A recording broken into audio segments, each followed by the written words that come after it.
Yes, people, Football here, and today I am ranking my Premier League team of the season so far. We're about a third of the way in, and of course, this is my opinion. Feel free to leave in the comment section down below your thoughts on your Premier League team of the season so far. This video was recommended by Anas Abdullah. I put in my community tab a few days ago while it's international break for anyone who's in video ideas, and he was the second one to comment, so I'm implementing this video here. If you're new around, if you enjoy Arsenal and football related content, please consider subscribing on my road to 700. So yes, we're going to go through the formation I've got is a 4-3-3. It's across all Premier League clubs, and there won't be any bias, Arsenal bias, I hope not anyway, but there are a few Arsenal players there for spoilers. So I'm going to start with the keeper. The goalkeeper I'm going for is Edouard Mendy. Yeah, I really wanted to put Ramsdale, but I opted against it. I went for Edouard Mendy. Why him? Number one, he's got the most clean sheets. I spent a long time looking at PremierLeague.com for this list. He's got the most clean sheets. Chelsea conceded the least goals in the Premier League. He's got to be the keeper. I saw against Brentford, he was amazing in goal. Away at Brentford, he was the reason they came away with the victory there, let's be honest about it. He's a commanding figure, and the fact they picked him up after suffering with Kepa for so long, well, I say so long, about a year, he's literally taken Chelsea above and beyond where they were with Kepa Arrizabalaga. He's a great goalkeeper, Edouard Mendy, and he's definitely my Premier League goalkeeper of the season so far, but Ramsdale is a close second. Okay, on to right back. Right back, I'll put Trent Alexander-Arnold. Why?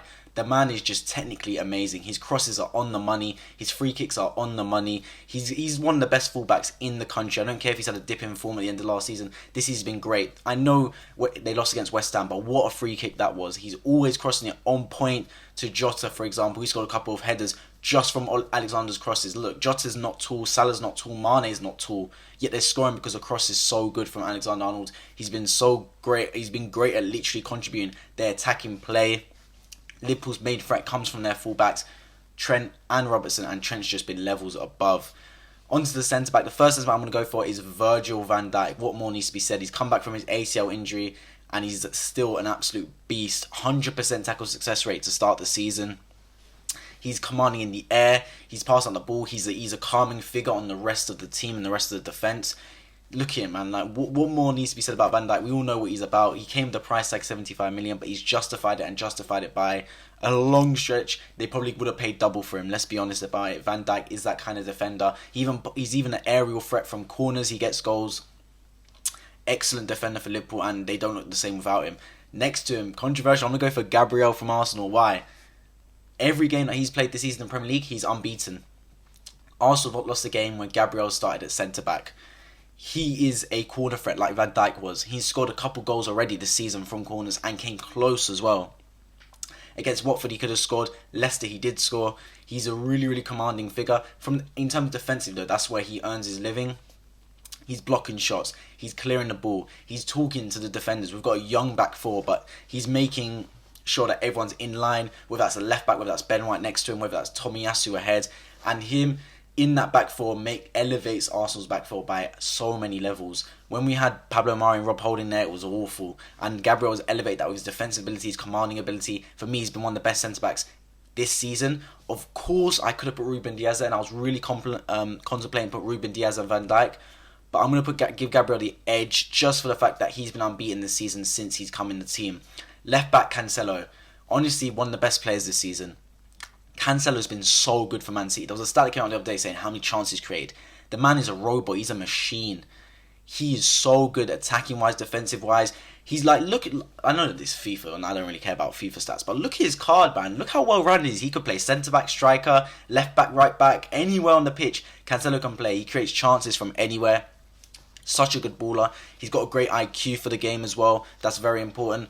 Honestly, one to watch. I'd watch Man City again. Obviously, Man City have a plethora of talent, but Cancelo has been really, really good, and he's really underrated in that City team. He still doesn't get the recognition he deserves. So that's the back four on goalie. Onto the midfield. I'm going to start with the centre midfield, the rock of the team midfield. I'm going to go for Declan Rice, yeah. West Ham are in fourth, and is third actually, I think now, and that's down to Declan Rice. What a player he is. Honestly, the fact that Chelsea could have bought him for 100 million would have seemed like a bargain now. This man is so good. He proved it as well for England in the Euros. And he's that anchor for West Ham. He's that anchor in David Moyes' side. And he's literally keeping things ticking over. He's passing the ball from defence to attack. He can run with the ball. He can pass the ball. When he's not in the team, West Ham really miss him. And that shows he's one of the best talents they've got at that football club. He's young as well. Plenty more to come. He's been a Premier League midfielder season for me. Next on the right, I'm going to go for Bernardo Silva. He's had a rejuvenation this season under Pep Guardiola. He was in and about it last season, but he's had a position change. He's now a box-to-box kind of deep line playmaker, and it served him well. Bernardo Silva's been really, really good this season. His standout game for me was against Chelsea when they won 1-0. He was making things happen, even though he didn't necessarily score. The fact that he was in and amongst the team, always receiving the ball, always playing the ball. There's a couple of times either against Liverpool where he would just dribble out of nowhere. I don't know how he's done it. He's just picked up the ball and just he's taken on like 5 people at once and still skate with it. What a midfielder Bernardo Silva is. The other midfielder I'm going for is Emile Smith-Rowe. Yeah, more goal contributions than Kevin De Bruyne this season. And he speaks for himself. He's popping up with goals, assists in key moments. Gary Neville and Jamie Carragher have literally said he's been the breakout player this season. Carragher says he's the best on-the-ball dribbler. I'm not saying this is what Carragher's saying, a pundit for Sky Sports. Emile Smith-Rowe has been so good this season at giving Arsenal life when we had none. He pops up out of nowhere with a goal, with an assist, with a moment of brilliance just to take us over the line. And players like that are special, even at his young age. For me, he deserves to be in that Premier League team this season so far. There's other candidates that could have made it, someone like Rafinha, but he's more of a forward. But for me, Emile Smith-Rowe, just for what he's brought to that Arsenal team, the resurgence he's had, and the fact that Arsenal are 5th now, much better than anyone expected at the start of the season, especially being 6 points off the top. Emile Smith-Rowe is a large part of that. Right winger, like, this is the most nailed on position. I don't think anyone can miss this. Mohamed Salah, the best player in the world, arguably, right now, according to Jurgen Klopp. I mean, if you don't have Salah in your team, like, what are you watching? You're watching another sport. He deserves it, right wing. He's been the best player in the Premier League this season by a country mile. He scores goals that I didn't even think were possible to score. Like that goal against Man City when he just dribbled it, took on 3 people and then just side foot finessed it past Ederson in there. What a goal. And then he basically did the same thing next week. He's such a good footballer, Mohamed Salah. And he's going levels above, and he's playing for that new contract. He's playing for that big bag. And he deserves it the way he's been playing football. He's honestly will go down as a Liverpool legend at this rate. He's already won the Premier League and Champions League with Liverpool. What more can he do? And this season, what we're talking about, he's been levels above. Scoring a hat-trick at Old Trafford. Never been done before, I don't believe, in the league. And he's gone and done it. Mohamed Salah breaking records left, right, centre. And he's deserved to be right winger when really he could be any position in this team as long as he makes it in this 11. Now, the left winger, this is going to be a surprising one for you lot. I'm going to go for Maxwell Courtney from Burnley. A Burnley player's made this list. Courtney has been so good this season. They signed him from the French league, and he's a left back. But they've been playing him like left wing striker, and he's popping up with goals. 4 goals this season, and they signed him like they didn't sign him from the start of the season. He came in, I believe it was towards the end of the deadline day, so he's missed the first 3 games or so.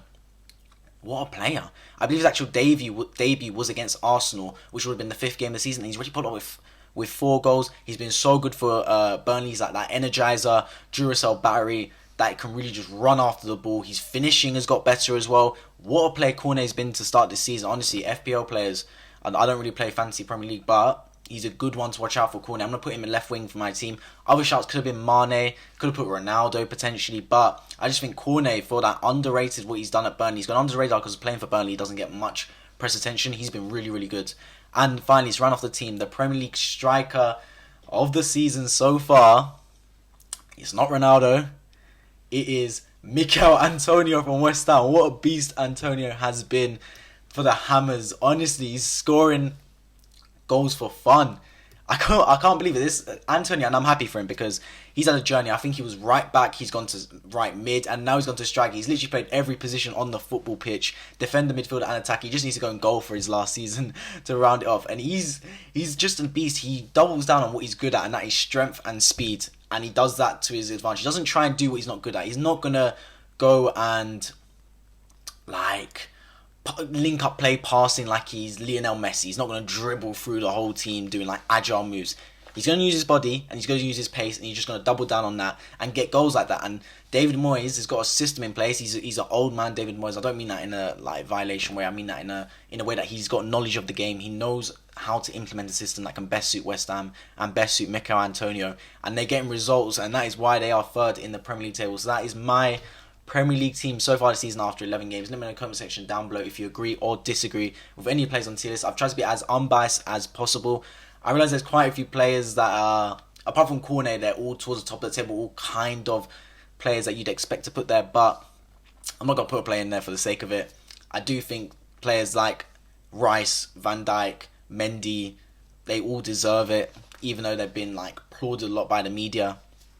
So yeah, as always, leave in the comments down below any new ideas you have for video suggestions. I've been Whitefoot. If you enjoyed this video, please consider subscribing on my road to 700. I'll catch you guys in the next video.